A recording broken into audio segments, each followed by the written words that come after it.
തകർന്നവർക്ക് സൗഖ്യവും ബദ്ധന്മാർക്ക് വിടുതലും. Prayer and power ministries ഒരുക്കുന്ന വേർഡ് ആൻഡ് പവർ എന്ന ഈ ആത്മീക ശുശ്രൂഷയിലേക്ക് നിങ്ങൾക്ക് ഏവർക്കും സ്വാഗതം. ദീർഘവർഷങ്ങളായി കർത്താവിന്റെ മഹത്വമേറിയ ശുശ്രൂഷയിൽ ലോകത്തിന്റെ വിവിധ രാജ്യങ്ങളിൽ വചനപ്രഘോഷണം ചെയ്തു വരുന്ന കർത്തൃദാസൻ ഡോക്ടർ ജോർജ് വർഗീസ് നിങ്ങൾക്കായി ദൈവവചനം പങ്കുവയ്ക്കുന്നു. ഈ വചന കേൾവി ഏവർക്കും അനുഗ്രഹമായി തീരട്ടെ. പ്രാർത്ഥനയോടെ ശ്രവിച്ചാലും. ദൈവ തിരുനാമത്തിന് മഹത്വം ഉണ്ടാവട്ടെ. വീണ്ടും ദൈവത്തിന്റെ വചനവുമായി നിങ്ങളോടൊന്നിച്ചായിരിക്കാൻ ദൈവം തരുന്ന എല്ലാ അനുവാദത്തിനും അനുഗ്രഹത്തിനുമായി ദൈവത്തെ സ്തുതിച്ചുകൊണ്ട് വീണ്ടും ദൈവസന്നിധി വിനയപ്പെടുന്നു. ദൈവം നമ്മെ അനുഗ്രഹിക്കട്ടെ. ദീർഘനാളുകളായി ഈ ശുശ്രൂഷ വേർഡ് ഇൻ പവർ, വചനം ശക്തിയിൽ, ഈ പവർ വിഷൻ ടി വിയിൽ കൂടെ ലോകത്തിന്റെ വിവിധ രാജ്യങ്ങൾ അനേകരുടെ ഹൃദയങ്ങളിലും കാതുകളിലും ചെന്നെത്തുന്നു എന്നുള്ള ആ ഒരു അനുഗ്രഹീതമായ സന്തോഷത്തിന്റെ അന്തരീക്ഷം ഞങ്ങൾ ഓർത്ത് ദൈവത്തെ സ്തുതിക്കുന്നു. അനേകരുടെ ടെലിഫോൺ കോളുകൾ, പ്രാർത്ഥന റിക്വസ്റ്റുകളൊക്കെ ദൈവകൃപയിൽ ശരണപ്പെട്ട് ദൈവസന്നിധിയിൽ അർപ്പിക്കുകയും ദൈവം അതിന് മറുപടി തരുന്നു എന്ന് കേൾക്കുന്നതും സന്തോഷമാണ്. ശുശ്രൂഷയെ മുന്നോട്ട് കൊണ്ടുപോകാൻ ഞങ്ങളെ പ്രേരിപ്പിക്കുന്നത് അനേകരുടെ ഉത്തേജനം നൽകുന്ന, പ്രാർത്ഥനയ്ക്ക് മറുപടി നൽകുന്ന മറുപടിയാണ്, അങ്ങനെ കേൾക്കുന്ന ശബ്ദമാണ്. തുടർന്ന് ഞങ്ങളെ ഓർത്ത് പ്രാർത്ഥിക്കണമെന്ന് പറഞ്ഞുകൊണ്ട് ഞാൻ ആ ഭാഗം നിർത്തുന്നു. ഈ മണിക്കൂറുകളിൽ വീണ്ടും ദൈവം നമ്മോട് സംസാരിക്കാം. ഒരു നിമിഷം കൂടെ നമുക്ക് കണ്ണുകടയ്ക്കാം, പ്രാർത്ഥന. ഇതിനായ ദൈവമേ, സ്വർഗപിതാവേ, വീണ്ടും ഞങ്ങൾ നിനക്ക് സ്തോത്രം ചെയ്യും. നിന്റെ മാറ്റമില്ലാത്ത വിശ്വസത്തിൽ ഇത്രത്തോളം ഞങ്ങളെ കൊണ്ടെത്തിച്ചല്ലോ, നന്ദി കർത്താവേ. തിരുനാമ നിമിത്തം നീതിപാതകളിൽ നടത്തുന്ന ദൈവം കുറപ്പിട കരങ്ങളിൽ ഞങ്ങളെ സഹായിച്ച് മുന്നോട്ട് നടത്തണേ എന്ന് പ്രാർത്ഥന. വിശേഷമായി മണിക്കൂറുകളെ ദൈവ വചന ശുശ്രൂഷ അനേർക്ക് വിടുതലും അനുഗ്രഹത്തിനും കാരണമാകണേ എന്ന് പ്രാർത്ഥന. നന്മയുടെ അനുഭവങ്ങളിൽ എല്ലാവരെയും കാക്കണം. സ്വർഗമഹത്വത്തോടെ അടിയനെ ദൈവാത്മാവിൽ ശക്തീകരിച്ച് ശരീരത്തിലും ആത്മാവിലും ബലപ്പെട്ട് നിൽക്കാൻ കൃപ തന്നാട്ടെ. എല്ലാ മഹത്വവും ദൈവ കുഞ്ഞാടിന് യേശുവിൻ നാമത്തിൽ തന്നെ, ആമേൻ. ഒരു കാര്യം കൂടി ഞാൻ ഓർപ്പിക്കട്ടെ. നിങ്ങളെ ടെലിഫോണും പ്രധാനമായി 2 നമ്പറായിട്ടിരിക്കുന്നത്. അതിൽ നിങ്ങളൊരു നമ്പർ വിളിച്ചില്ല. ഞാൻ ഓർപ്പിക്കുന്ന വാട്സാപ്പിൽ വിളിക്കാൻ ശ്രമിക്കണം. വരുന്ന ദിവസങ്ങളിൽ നിങ്ങൾക്ക് നമ്പർ കിട്ടുക. 8281836225 എന്നുള്ള ആ നമ്പർ വാട്സാപ്പിൽ നോർമലി വിളിച്ച് കിട്ടിയില്ലെങ്കിൽ വാട്സാപ്പിൽ വിളിക്കാൻ ശ്രമിക്കണമേ എന്നൂടെ പറഞ്ഞുകൊണ്ട് ഞാൻ ആ ഭാഗം നിർത്തുന്നു. മനസ്സിലായെന്ന് വിശ്വസിക്കട്ടെ. ഈ മണിക്കൂറുകളിൽ ദൈവം വീണ്ടും നമ്മളോട് സംസാരിക്കട്ടെ. അത് ഹൃദയത്തിന്റെ ദൈവ ബന്ധത്തിൽ ഹൃദയത്തിനുള്ള സ്ഥാനമാണ് നാം ചിന്തിച്ചുകൊണ്ടിരിക്കുന്നത്.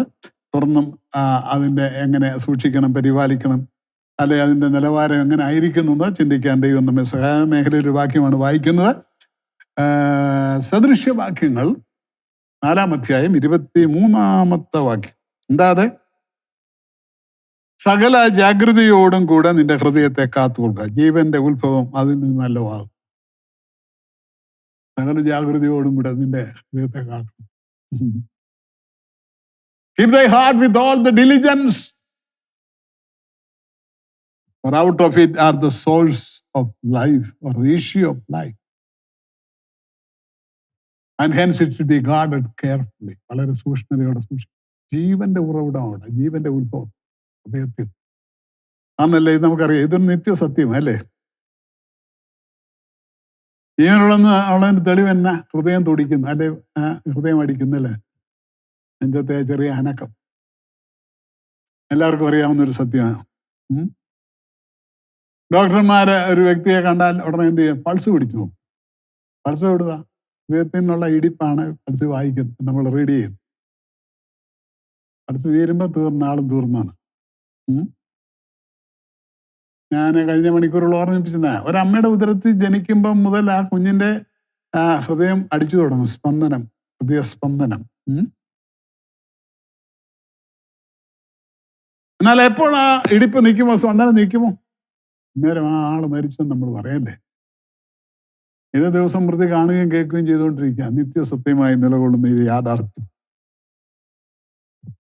ഞാൻ മുമ്പേ പറഞ്ഞ പോലെ ശരീരത്തിൽ പല അവയവങ്ങളിലും ഹൃദയത്തിന് പ്രത്യേക സ്ഥാനമുണ്ട്. എല്ലാ അവയവങ്ങളും അതിൻ്റെതായ സ്ഥാനവും മഹിമയുണ്ട്. ഈവൻ ദെൻ ഹൃദയത്തിന് പ്രത്യേക സ്ഥാനമുള്ളത് എന്നാന്ന് ചോദിച്ചാൽ ഇത് ജീവന്റെ ഉത്ഭവം, ഒരു മനുഷ്യന്റെ ജീവന്റെ ഉത്ഭവം.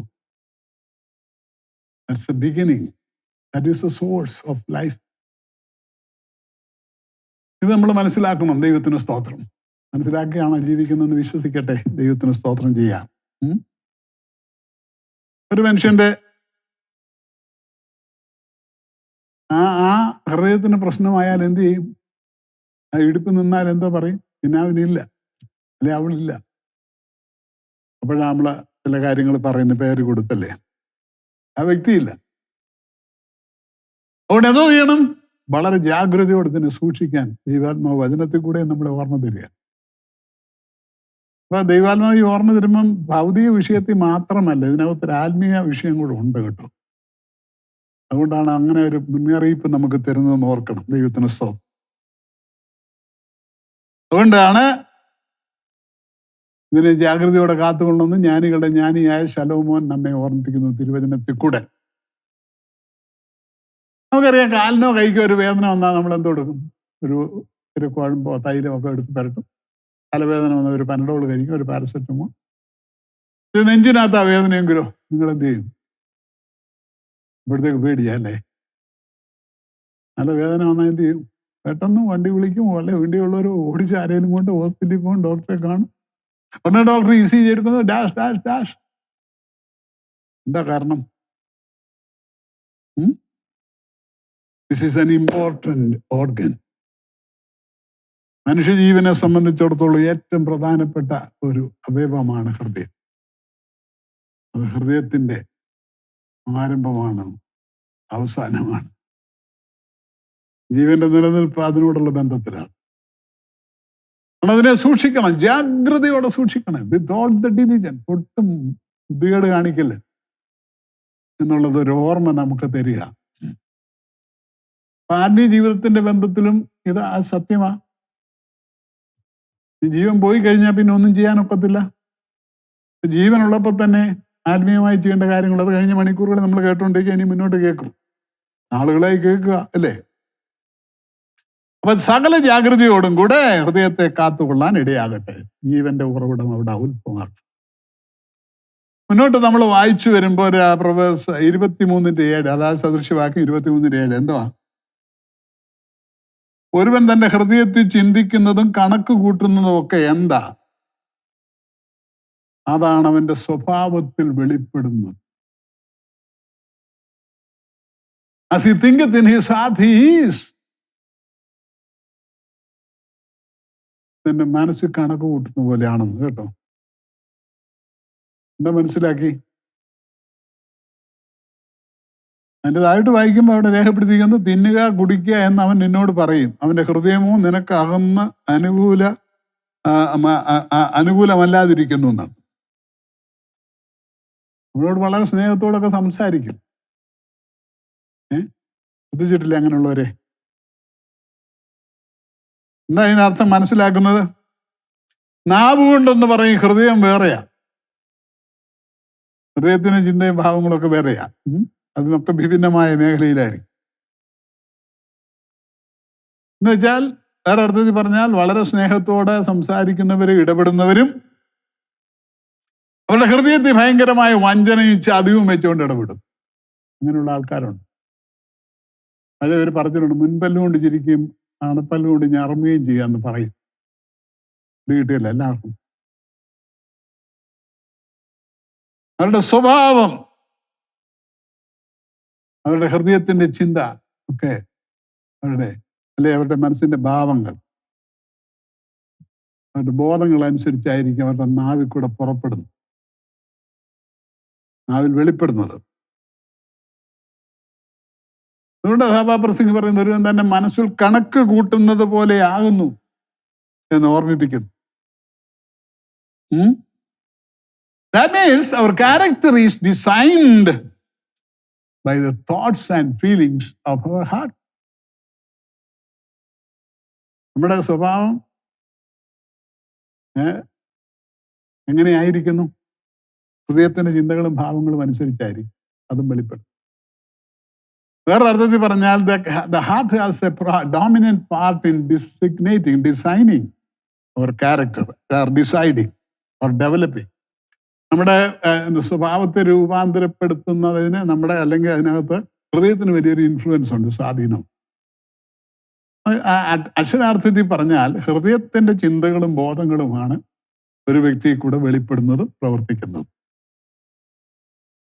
അപ്പൊ എന്ത് ചെയ്യണം? അവിടെ നമ്മൾ കെയർഫുൾ ആയിരിക്കണം. നല്ല ചിന്തകളും നല്ല ബോധങ്ങളും ആയിരിക്കണം വരേണ്ടത്, അല്ലേ? അതിനെന്ത് ചെയ്യണം? ദൈവാത്മാവിന്റെ സഹായം വേണം.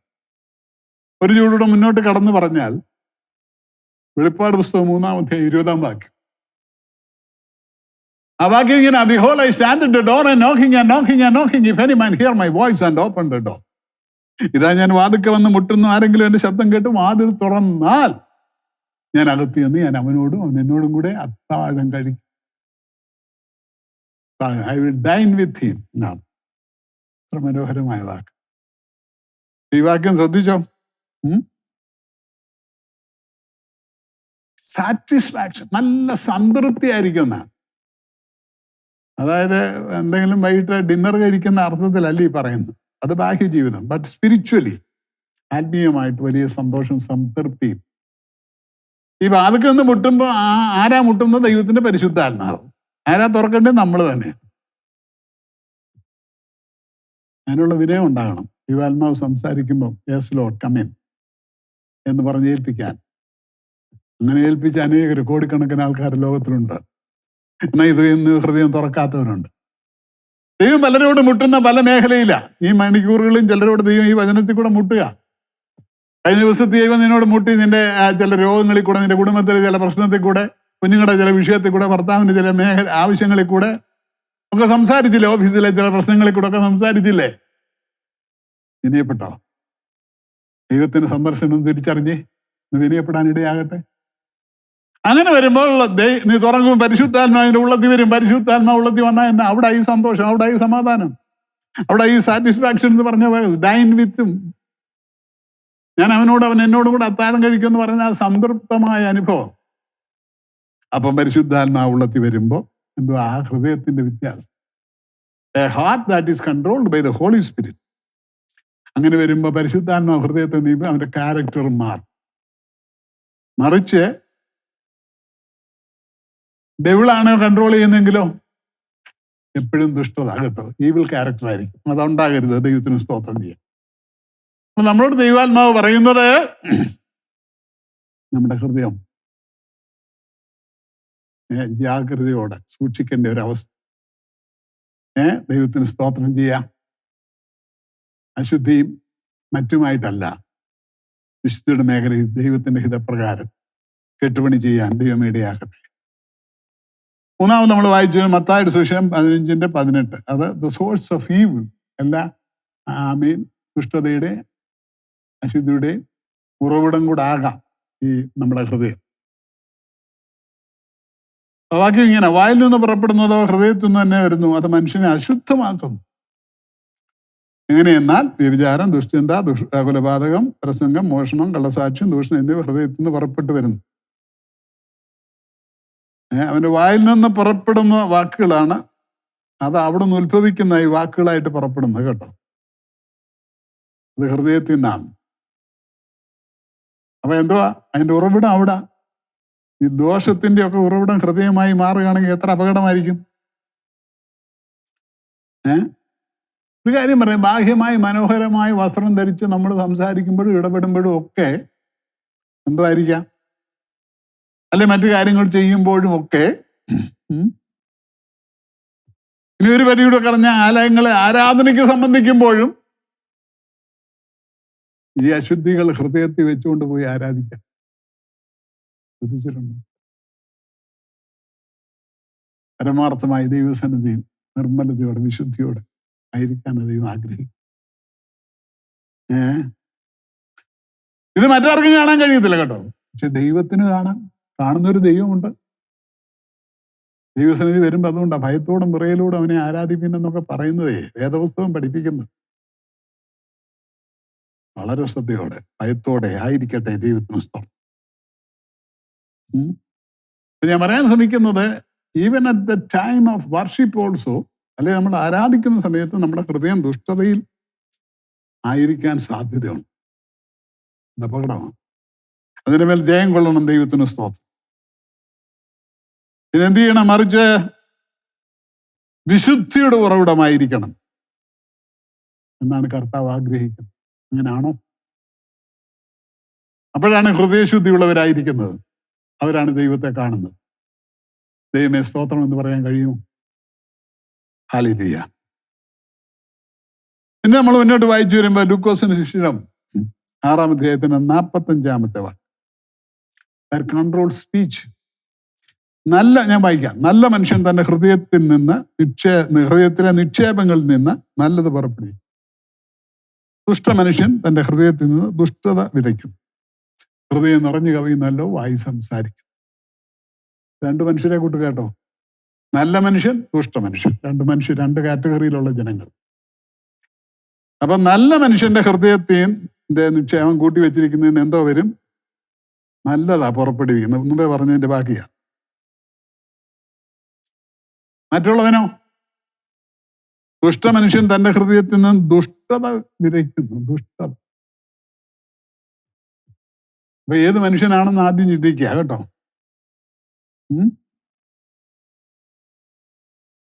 ഇവിടെ ഈ വാക്കുകളെ നിയന്ത്രിക്കുന്ന ഹൃദയത്തിന്റെ പങ്ക് ഈ വചനത്തിൽ കൂടെ നമ്മൾ വെളിപ്പെടുത്തുന്നു. നമ്മുടെ വാക്കുകളെ വരെ ഹൃദയം നിയന്ത്രിക്കുന്നു. എത്ര ഇമ്പോർട്ടൻ്റ്, എത്ര ഭാഗം നമ്മളെ ഹൃദയത്തെ കുറിച്ച് ചിന്തിക്കുന്നു അല്ലേ? നമ്മുടെ പറയുന്ന വാക്കുകൾ വരെ. നല്ലതും ചെയ്തുമായ ചിന്തകളും വിചാരങ്ങളും ഒക്കെ ഹൃദയത്തിൽ വരാം കേട്ടോ. പിന്നെ എങ്ങനെ ഇതിനെ മാനേജ് ചെയ്യും? ഏതിനെ നമ്മൾ കൂടുതൽ ഉൾക്കൊള്ളുമോ, ഏതിനെ നമ്മൾ കൂടുതൽ ഫീഡ് ചെയ്യുമോ, ഏതിനെ നമ്മൾ കൂടുതൽ പ്രോത്സാഹിപ്പിക്കുമോ അത് ജയമെടുക്കും. ഒരു മനുഷ്യൻ പറഞ്ഞു, there are 2 dogs in my mind. എൻ്റെ ഹൃദയത്തിൽ, എൻ്റെ മനസ്സിൽ 2 പട്ടികളുണ്ട്. ഒരു one white dog and a black dog. ഒരു വെളുത്ത പട്ടി, ഒരു കറുത്ത പട്ടി. ഇത് രണ്ടും കൂടെ എന്നും കടിപിടിയാ, എന്നും ബഹളം, അടിപിടി, കടിയും പിടി. അപ്പൊ then comes the question. അപ്പൊ ചോദ്യം, ഏത് പട്ടിയാ ജയിക്കുന്നത്? ഏതിന് കൂടുതൽ തീറ്റ കൊടുക്കും, ഏതിന് കൂടുതൽ ആഹാരം കൊടുക്കും, അത് ജയിക്കും. ഞാൻ പറഞ്ഞ മനസ്സിലായോ? നമ്മുടെ എല്ലാവരുടെയും മനസ്സുകളിൽ, ചിന്തകളിൽ, ബോധങ്ങളിൽ, ഹൃദയങ്ങളിലൊക്കെ നല്ലതും തീയതുമായ ചിന്തകൾ വരാം. ഏതാ ജയിക്കുന്നത്? ഏതിനെ നമ്മൾ കൂടുതൽ പ്രോത്സാഹിപ്പിക്കുന്നത് അത് ജയിക്കും. കാര്യം മനസ്സിലായെന്ന് വിശ്വസിക്കട്ടെ. ദൈവത്തിനെ വസിക്കാൻ പറ്റുന്ന ഇടമായിട്ട് എപ്പോഴും ഹൃദയം അശുദ്ധിയുള്ളിടത്ത് ദൈവം വസിക്കത്തില്ല. വിശുദ്ധനായ ദൈവത്തെ വിശുദ്ധിയിൽ ആരാധിക്കുന്ന ദൈവജനമേ, നമ്മുടെ ഹൃദയം വിശുദ്ധമായിരിക്കുമ്പോൾ നമ്മുടെ ഉള്ളത്തിലെ ചിന്തകളും ബോധങ്ങളും വിശുദ്ധമായിരിക്കണം. ദൈവത്തിന് സ്തോത്രം അല്ലേ? നമ്മുടെ വായിൽ കൂടെ പുറപ്പെടുന്നത് പിന്നെ പ്രവൃത്തിയിലേക്ക് നീങ്ങും. ഹൃദയത്തിൽ നിന്ന് വരുന്നു, അത് വായിൽ കൂടെ പുറപ്പെടുന്നു അല്ലേ? അത് പിന്നെ എന്ത് ചെയ്യണം? നല്ലതായാലും തീയതായാലും ചിന്തകളായി ഹൃദയത്തിൽ നിറഞ്ഞു കഴിഞ്ഞാൽ പിന്നെ അതവിടെ ഇങ്ങനെ നീക്കത്തില്ല, കളന്നിങ്ങ് വെളിയിൽ വരും. വായിക്കൂടെ പുറത്ത് വരുന്ന ദൈവജനം നമ്മെ ഓർമ്മിപ്പിക്കുന്നു. അപ്പം പുറത്ത് വരുമ്പം അത് പ്രശ്നമുള്ളതായി തീരരുത് കേട്ടോ. അപ്പൊ പുറത്ത് വായിക്കൂടെ, സംസാരത്തിൽ കൂടെ അത് വെളിപ്പെടും എന്ന്. ഒരു മനുഷ്യന് സംസാരം കേൾക്കുമ്പോൾ അറിയാം, എന്തോ അറിയാം? അവന്റെ സ്വഭാവവും അവന്റെ സംസ്കാരവും, ദ കൾച്ചറാസ്. നല്ല നല്ല ഡീസൻ്റ് ആണ്, നല്ല കൾച്ചേർഡാണ് എന്നൊക്കെ പറയാറുണ്ട്. ശബ്ദം കേൾക്കുമ്പോൾ തന്നെ അറിയാം, സംസാരം കേൾക്കുമ്പോൾ തന്നെ അറിയാം. ഒരു പരിധി വരെ നമുക്ക് മനസ്സിലാക്കാം കേട്ടോ. അപ്പൊ ഞാൻ പറയാൻ ശ്രമിക്കുന്നത്, the heart determines our character, our speech. നമ്മുടെ സ്വഭാവത്തെ ദൈവം നോക്കുമ്പോൾ എങ്ങനെയുണ്ട്? നമ്മളെ വാക്കുകൾ എങ്ങനെയുണ്ട്? നല്ലതാണോ? മറ്റുള്ളവർ കേട്ട് സ്തോത്രം ചെയ്യുന്ന, സന്തോഷിക്കുന്ന, വിടുതൽ പ്രാപിക്കുന്ന അനുഭവമാണോ എന്റെ സ്തോത്രം? നല്ല വാക്കുകളെ പുറപ്പെടുവിക്കാനിടയാകട്ടെ. ഹൃദയത്തിന്റെ ചിന്തകൾ, ബോധങ്ങൾ നല്ലതായിരിക്കട്ടെ. ദൈവത്തിന് സ്തോത്രം. അടുത്തായിട്ട് റോമാലേഖനം 10-ാം അധ്യായത്തിന്റെ 9-ഉം 10-ഉം വാക്യം. അതെന്താ? That's the source of faith. യേശുവിനെ കർത്താവെന്ന് വായി കൊണ്ട് ഏറ്റുപറയുകയും ദൈവം അവനെ മരിച്ചവരുടെ ഉയർപ്പിക്കുകയും ഹൃദയം കൊണ്ട് വിശ്വസിക്കുകയും ചെയ്താൽ നീ രക്ഷിക്കപ്പെടും. വേദപുസ്തകത്തിലെ അനുഗ്രഹീതമായ ഒരു വചനം എത്രയോ പ്രാവശ്യം കേട്ടിട്ടുണ്ടല്ലേ? എന്നാൽ ഇത് അനേകരുടെ ജീവിതത്തിന് രൂപാന്തരത്തിന് കാരണമായ ഒരു വചനമാണ്. വാഴ്ത്തപ്പെട്ട കർത്താവ് വിശുദ്ധ പൗലോസ് ശ്ലീഹായിൽ കൂടെ ലോകത്തിന് വെളിപ്പെടുത്തി കൊടുത്ത മനോഹരമായ ഒരു സത്യമാണ്. സത്യം ഞാൻ ഈ പറയുമ്പോൾ ജീവിതാനുഭവങ്ങളിലേക്ക് പ്രവേശിക്കുന്ന ഈ വചനം. ഞാൻ നിങ്ങളുമൊക്കെ ഈ ഈ വലിയവനായ കർത്താവിനെ അറിയുവാൻ, ഉൾക്കൊള്ളുവാനൊക്കെ നമുക്ക് പ്രേരകമായ വചനത്തിന്റെ ഒരു പ്രധാനപ്പെട്ട ഭാഗമായി. മനുഷ്യരാശിയുടെ രക്ഷയെക്കുറിച്ച് തിരുവെഴുത്ത് രേഖപ്പെടുത്തിയിരിക്കുന്ന അതിപ്രധാനമായ വിഷയങ്ങളിൽ ഒന്നാണിത്.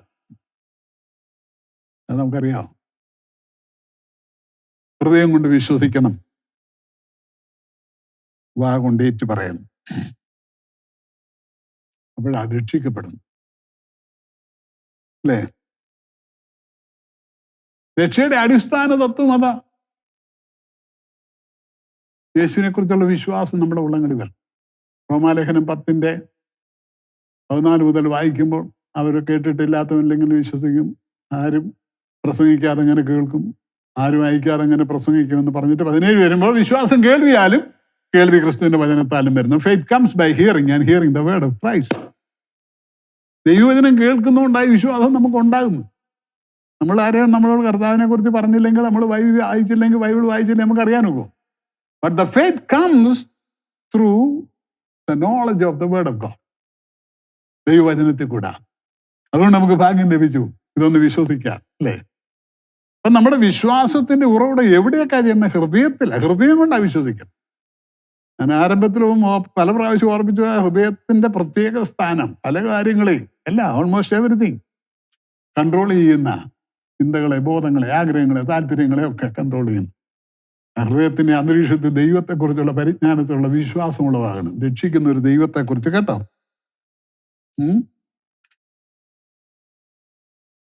രക്ഷയോടുള്ള ബന്ധത്തിൽ പറയുമ്പോൾ ഈ വിശ്വാസത്തിന് ഒത്തിരി സ്ഥാനങ്ങളുണ്ട്, ഒത്തിരി റെഫറൻസ് നമുക്കറിയാം. വേദപുസ്തകം യോഹന്നാന്റെ സുവിശേഷം 1:10, അവനെ കൈക്കൊണ്ട് അവന്റെ നാമത്തിൽ വിശ്വസിക്കുന്ന ഏവർക്കും ദൈവമക്കളാകാൻ അവൻ അധികാരം കൊടുത്തു. അപ്പൊ അത് വിശ്വാസത്തിലാണ്. എഫേസ്യർ 2:8 വരുമ്പോൾ, കൃപയാലല്ലോ വിശ്വാസം മൂലം നിങ്ങൾ രക്ഷിക്കപ്പെട്ടിരിക്കുന്നത്. അപ്പൊ അവിടെയും വിശ്വാസമാണ്. When the very faith that enabled us to be saved also is God's grace. ദൈവത്തിന്റെ കൃപയാണ് ഓഫ് കോഴ്സ്. എന്നാൽ അതിനെ നമ്മളെ പാത്രീഭൂതന്മാരാക്കിയത് നമ്മിലുള്ള വിശ്വാസം, അല്ലേ? അതിന് ദൈവം നമ്മെ സഹായിച്ചല്ലോ. തീർന്നില്ല. റോമാലേഖനം 5 ആരംഭത്തിലേക്ക് വരുമ്പോൾ, വിശ്വാസത്താൽ നീതീകരിക്കപ്പെട്ടിട്ട് നമ്മുടെ കർത്താവായ യേശു ക്രിസ്തു മുഖാന്തരം നമുക്ക് ദൈവത്തോട് പ്രാഗൽഭ്യമുണ്ട്, സമാധാനമുണ്ട്. ഇതെല്ലാം വിശ്വാസത്തിന്റെ മേഖലയാണ്. മനസ്സിലാക്കേണ്ടത് വിശ്വാസം ഒന്ന് പുതിയ നിയമത്തിൽ പ്രത്യേകിച്ച് അബ്രഹാം മുതൽ വിശ്വാസമാണ്, നമുക്ക് അറിയാം. എന്നാൽ പുതിയ നിയമത്തിൽ വരുമ്പോൾ വിശ്വാസത്തിന് വലിയ സ്ഥാനം. കർത്താവായ യേശു ക്രിസ്തുവിനോട് രക്ഷയെ മനസ്സിലാക്കുവാൻ, നമ്മുടെ ഉള്ളങ്ങളിൽ ഈ വിശ്വാസം പുറപ്പെടുവിക്കുവാൻ ദൈവം കാരണഭൂതമാക്കി ദൈവകൃപയോർത്ത് നമുക്ക് സ്തോത്രം ചെയ്യാം. ഹല്ലേലൂയ. അപ്പൊ ഹൃദയത്തിൽ വരുന്ന ഹൃദയം കൊണ്ട് വിശ്വസിച്ച് വാ കൊണ്ട് ഏറ്റു പറഞ്ഞ് ഈ കാലഘട്ടങ്ങളിൽ ആ മേഖലയിൽ അനുഗ്രഹിക്കപ്പെടാൻ എല്ലാവരെയും ദൈവം അല്ലെങ്കിൽ എന്നാന്നറിയാം, ഭയങ്കരമായ ന്യായവിധി ഉണ്ട്. ദൈവത്തിന് സ്തോത്രം. ഹല്ലേലൂയ. പൈശാചികന്റെ ആധിപത്യത്തിന് ദൈവകൃപയുടെ അവകാശിയായി തീരുന്ന, സ്വർഗീയ കുടുംബത്തിലെ അംഗമായി തീരുന്ന മനോഹരമായ അവസ്ഥ. ദൈവത്തിന് സ്തോത്രം. അങ്ങനെ ഭാഗ്യകരമായ ഒരവസ്ഥയിലേക്ക് മനുഷ്യനെ മാറ്റുന്ന, സഹായിക്കുന്ന ഒരു വലിയ അനുഗ്രഹമാണ് ഈ വചനത്തിൽ കൂടെ നമുക്ക് വെളിപ്പെടുന്നത്. ഹൃദയം കൊണ്ട് വിശ്വസിക്കാൻ, ദ സോഴ്സ് ഓഫ് ഫെയ്ത്ത്, നമ്മുടെ ആ വിശ്വാസത്തിന്റെ അടിത്തറ, അത് നമ്മെ സ്ഥാപിക്കുവാൻ നമുക്ക് സഹായിക്കുന്ന ഒരവസരമായി നമ്മുടെ ഹൃദയങ്ങളെല്ലാം മാറട്ടെ. ദൈവം അങ്ങനെ ആയിരിക്കുന്നവർക്കായി സ്തോത്രം. അല്ല എങ്കിൽ ഇന്ന് ഈ മണിക്കൂറിൽ അതിനുള്ള ഭാഗ്യം ചിലർക്കൂടെ ലഭിക്കട്ടെ എന്ന് പറഞ്ഞുകൊണ്ട് ഞാൻ എൻ്റെ വാക്കുകൾ ചുരുക്കുന്നു. എത്ര പേർക്ക് ആഗ്രഹമുണ്ട്? അങ്ങനെ ആയിരിക്കുന്ന ഒരു സ്തോത്രം ചെയ്യുമ്പോൾ കർത്താവേ, ഹൃദയം കൊണ്ട് വിശ്വസിച്ച് വാ കൊണ്ട് ഏറ്റു പറയുന്ന ഒരു ഹൃദയമായി, നാവായിട്ട് ഞാനും തീരണം എന്നെ ഞാൻ സഹായിക്കണേ എന്ന് പ്രാർത്ഥിക്കാൻ എത്ര പേരുണ്ട്? കണ്ണുകളടയ്ക്കാൻ, തലമുറ ഉണക്കാം. ദൈവത്തിന് സ്തോത്രം. നിത്യനായ ദൈവമേ, സ്വർഗ്ഗപിതാവേ, ഞങ്ങൾ നിനക്ക് സ്തോത്രം ചെയ്യുന്ന മാറ്റമില്ലാത്ത വചനത്തിന്റെ ശക്തിയിൽ ആശ്രയിച്ച് കർത്താവേ, ലോകത്തോട് വിളിച്ചു പറഞ്ഞ മനോഹരമായ വചനം അനേകായിരങ്ങൾക്ക് വിടുതലായി തീരട്ടെ. വചനം കേട്ടവരുടെ മേൽ പരിശുദ്ധാത്മാവരും അവരുടെ ഹൃദയത്തെ ദൈവം വസിക്കുന്ന, ദൈവത്തിന്റെ ആത്മാവ് വസിക്കുന്ന, ദൈവത്തെ കണ്ടെത്തുന്ന മനോഹരമായ പരിശുദ്ധാത്മ നിവേദിതമായ ഉടമകളായി അനുഗ്രഹിക്കപ്പെടുവാൻ കർത്താവേ സ്തോത്രം. നിശ്ചാവിധിക്കല്ല, നിത്യജീവന്റെ അവകാശികളായി എല്ലാവരും തീരാൻ തക്കണം ഹൃദയങ്ങളെ കർത്താവ് ഒരുക്കിക്കൊള്ളേണ്ടതിനായി പ്രാർത്ഥിക്കുന്നു. കൃപ കൂടെ ഇരിക്കണം. എല്ലാവരുടെ ആവശ്യങ്ങളും ദൈവം കാരണം കാണിക്കണം. തിരുനാമം മഹത്വപ്പെടണമേ. യേശു ക്രിസ്തുവിൻ നാമത്തിൽ തന്നെ. ആമേൻ. God bless you. ഈ വചനങ്ങൾ നിങ്ങൾക്കേവർക്കും അനുഗ്രഹമായി തീർന്നു എന്ന് വിശ്വസിക്കുന്നു. ഈ ശുശ്രൂഷയെക്കുറിച്ചുള്ള നിങ്ങളുടെ അഭിപ്രായങ്ങളും നിർദ്ദേശങ്ങളും ഞങ്ങളെ അറിയിക്കുക. അതോടൊപ്പം നിങ്ങളുടെ പ്രാർത്ഥനാ വിഷയങ്ങൾക്കും കൗൺസിലിംഗ് ആവശ്യങ്ങൾക്കുമായി സ്ക്രീനിൽ കാണുന്ന ഫോൺ നമ്പർ, ഇമെയിൽ ID എന്നിവയിൽ ഞങ്ങളുമായി ബന്ധപ്പെടുക. കർത്താവ് ഏവരെയും അനുഗ്രഹിക്കുമാറാകട്ടെ. God bless U.